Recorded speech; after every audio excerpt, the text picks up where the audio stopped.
Thank you for joining us right here on Youth House. My name is Abdullateef. Isa. On Youth House, we get up close and personal with outstanding youths. Today, my guest is Victoria Toluwanimi Aduroja, the best graduating student of the Faculty of Law, University of Ibadan, for the 2022-2023 academic session. Good evening and welcome to Youth House. Hello, good evening, Abdullateef. Yes, thank you so much for being here. Being the best graduating student of a faculty is a remarkable achievement. How does it feel to be the best in your set?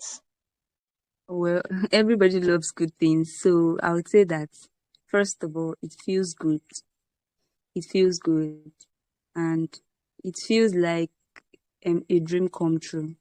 That's one of the things. It feels like a good dream come true, and then it also feels like more responsibility now because so many people look up to me, so many people want to hear from me, and yeah, it feels like more responsibility, and there's also more pressure on me to like do well later in life. So that's how it feels. Yes, let's go back to the background, the beginning of the journey.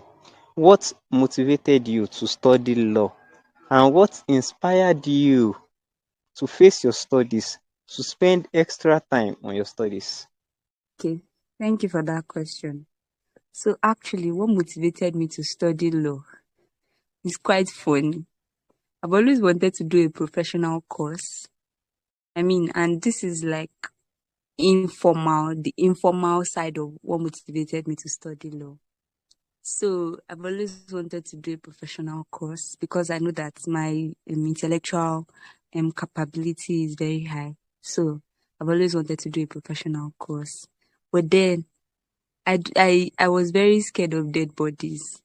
So I decided not to study medicine. So I decided to study law. Seriously, that's just it. And I think it's just probably God orchestrating my path. And okay, now to the formal part, to the formal story. It would be that, while growing up, I've seen so many girls being molested and with no justice. No justice. So I decided to study law to serve justice to victims and to ensure that people who deserve to get justice actually get it. So that's like the formal side of the story. So let's say my desire to do justice, to serve justice, and to bring justice to the masses inspired me to study law. And to the second part of the question, you said that what motivated me to put in additional effort to perform well academically. As a person, I just believe that anything that is worth doing is actually worth doing well. That has always been my mantra since primary school. So I would remember that as far back as primary three, I already started reading and also my desire to my desire to do well in everything I did was, a motivation for me. And right from secondary school, when I graduated as the best graduating student in my secondary school, I had to continue it in my university, and that meant that I had to put in additional efforts. I had to put in additional effort when I got to the university. So, as a matter of fact, I did not wish to graduate as the best graduating student. Coming from my secondary school, I discovered that if you were admitted to law in UI, you were already a brilliant person, or you would already be a brilliant person. So I was like, how can I be, even though I graduated as the overall best graduating student in my secondary school, and I got like so many awards, several awards. I was like, how can I be more intelligent than all these people? So First of all, I did not aim to graduate as the best graduating student. I just did my thing, like I just put in my effort and God crowned with success. So I only aimed for a first class, and that was what I was pushing for, just first class. So it was just God's work, and I would say nature that brought this to me. Thank you. Were there any moments when you felt like giving up? Yes, of course, several moments. Several moments. And one of those moments were, or let's say some of those moments were when hard work was not rewarding enough. When hard work was not rewarding enough.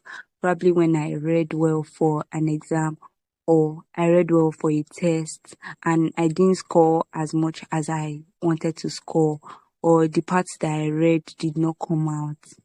So those kind of moments actually made me want to give up. I could remember that there was one test that I actually scored, let's say like out of 20, let's say I scored 5. And it was not because I didn't know it. It was just because the questions were tough. But eventually, I still scored A in that course. So thank God I did not give up, because my friend encouraged me not to give up. So I decided to, not give up and give it a trial. And also, other moments when I felt like giving up was when I was physically weak. When I was weak, like when I was sick, the times when I was sick, you would want to give up, but we thank God for strength. We thank God for strength. And another time was when, or did another set of times were when I could not find a place to read, and I was frustrated because hostels are quite noisy, and sometimes the library will be locked, lecture halls will be locked, and also you might actually have no option than to just return to your hostel and sleep. But those times, there were times that my classmates and I read under street lights. There were times when we read like under open heavens in faculty. So yeah, those were the times when I felt like giving up, but I did not give up. I know you were involved in a lot of extracurriculars. How were you able to balance the pressure of academics and extracurriculars and even other commitments? Okay, that's a question I also love to answer every time. And okay, to everyone hearing me, I would say that this is my own perspective about this question, that there is no balance. Actually, there's no balance. For me, I got that right from 100 level, that the reason why you are in the University of Ibadan is actually to face your studies. To face your studies. So there is actually no balance. If you think you can balance it, just check very well. You see that you're actually tilting towards one than the other. The only thing about this question is that you must set your priorities.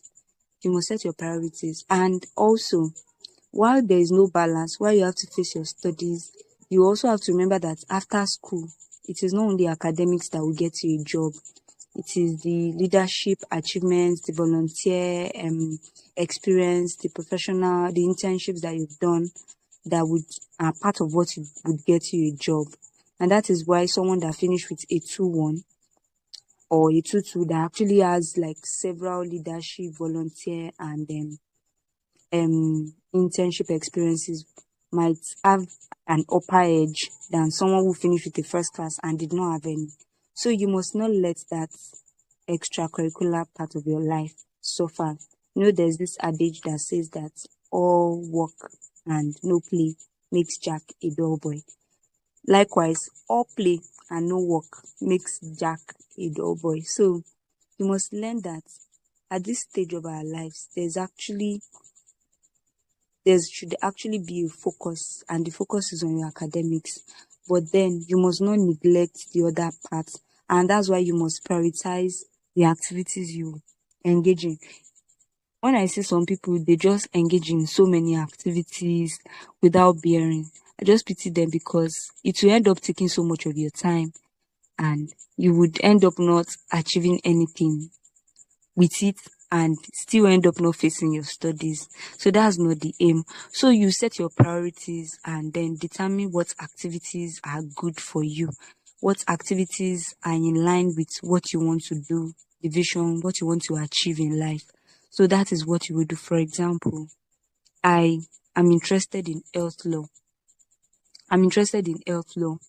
So the kind of volunteer experiences I had it with NGOs that had something to do with health, that had something to do with maybe sexual rights, with female genital mutilation, with child's rights, some with pure health, those are the kind of these things that I did.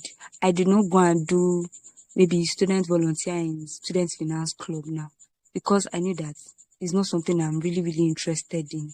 So so you set your interest. If you're interested in finance, there's nothing you are doing at a NGO that is doing child's rights.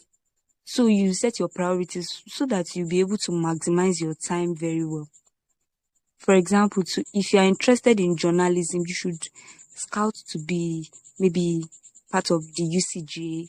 Then you should also be in probably your faculty press, your department press and all. They should not be found in maybe, let's say, Red Cross. Like, so set your priorities right and know what you actually want to do, because there are so many opportunities flying around. And if you are not careful, you will get swayed easily and you will not even achieve anything. They usually say jack of all trades, master of none. So know what you want to do and know the things that would be beneficial to you. For example, some people like entertainment law a lot. So if you are that kind of person, you would be at probably events in UI that would bring entertainers, because those are your potential clients as a lawyer. Do you get? You would not be, there are some events that you would not be in, not because they are not beneficial altogether, but because they don't necessarily appeal to your career path. The first rule is face your studies. The second rule is set your priorities. And the third is to try as much as possible not to let extracurricular activities suffer. Then, also, the kind of things I do during school breaks, I usually totally take a break from studies during school breaks. So, I know this doesn't apply to everybody. This is just also a personal thing that I do, because I get confused easily. So I won't start reading before school resumes, because if I confuse myself, there's no amount of lectures that would help me. So I just start the semester with a very clean mind. But some people do it, they read during break and it works for them.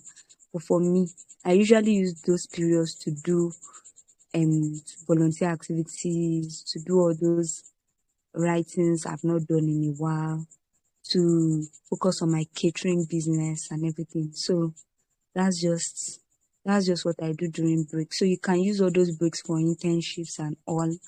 And yeah, that's another way to balance it, to set priorities at different times. But for me, I have said that is for me. Some people like to read before the semester starts, and it works for them. It works for them because some people don't get things easily. So I recognize that if it works for you. But for me, it doesn't work because I'll get confused before the lecturer comes to class. So I would say that there is no balance. But don't neglect your extracurricular lifestyle because of academics. Because when you're out of school, those are the other things that would speak for you in your CV. Okay, that's really insightful.